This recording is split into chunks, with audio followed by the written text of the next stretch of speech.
Liam, Graham, are you real? I think so, yeah. Are you sure?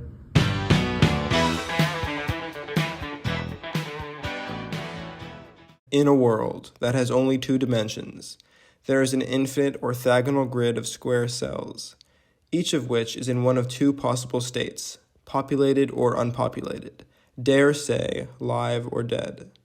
This reality follows four basic rules. Any dead cell with exactly 3 live neighbors becomes a live cell, as if by reproduction. Any live cell with fewer than 2 live neighbors dies, as if by underpopulation.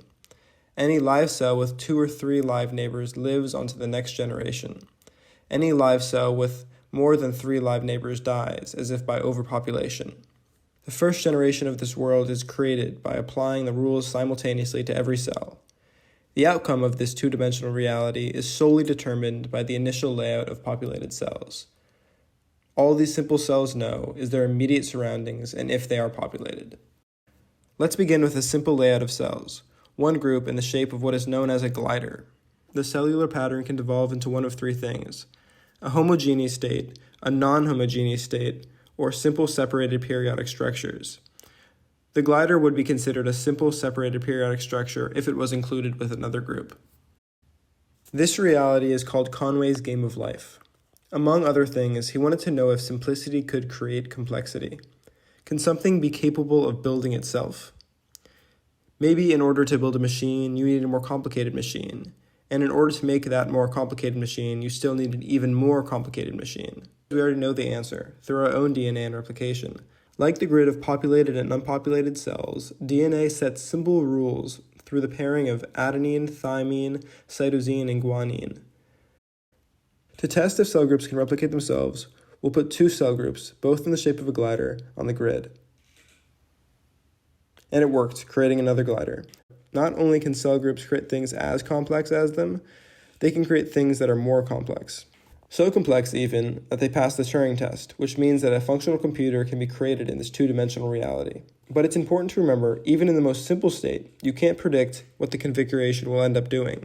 That is, without running the program. Said differently, there is no algorithm to explain the pattern seen, and it is impossible to make one. And even in the most simple state, the system has no understanding of its own programming or the rules that govern it. Inside the system would feel random. Only when you're outside of the system, like us, viewing the game of life, would it feel deterministic.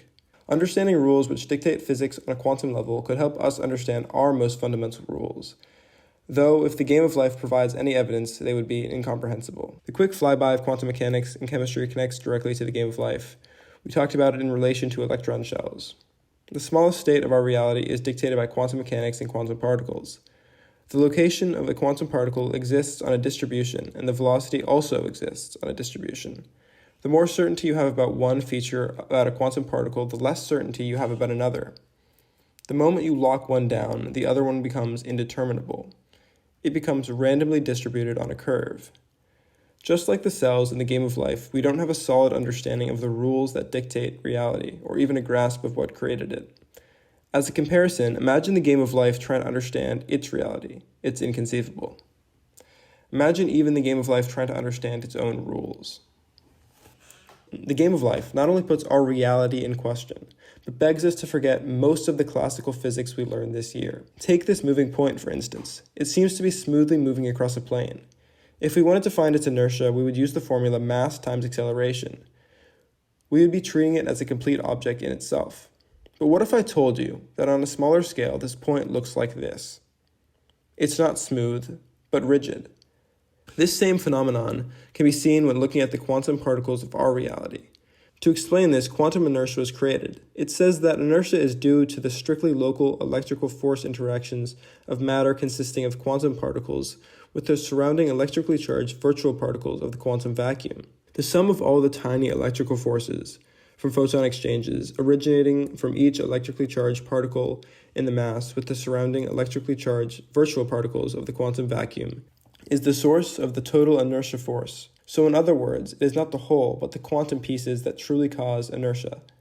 While this wouldn't necessarily have a drastic effect on calculations, The understanding that quantum interactions dictate larger relationships could help us to explain phenomena that couldn't be explained by classical physics, like blackbody radiation and the photoelectric effect. Gravity is viewed in the same way, where it interacts with parts, not the whole. Gravity, as we interact with it, is said to be the result of a graviton, which is a subparticle of gravity, and its exchanges between the Earth and surrounding quantum vacuum particles. A simple set of rules playing out on a small scale could explain the properties of our reality. To end this movie, here is Shakespeare. Doubt thou the stars are fire, doubt that the sun doth move, doubt truth to be a liar, but never doubt Graham.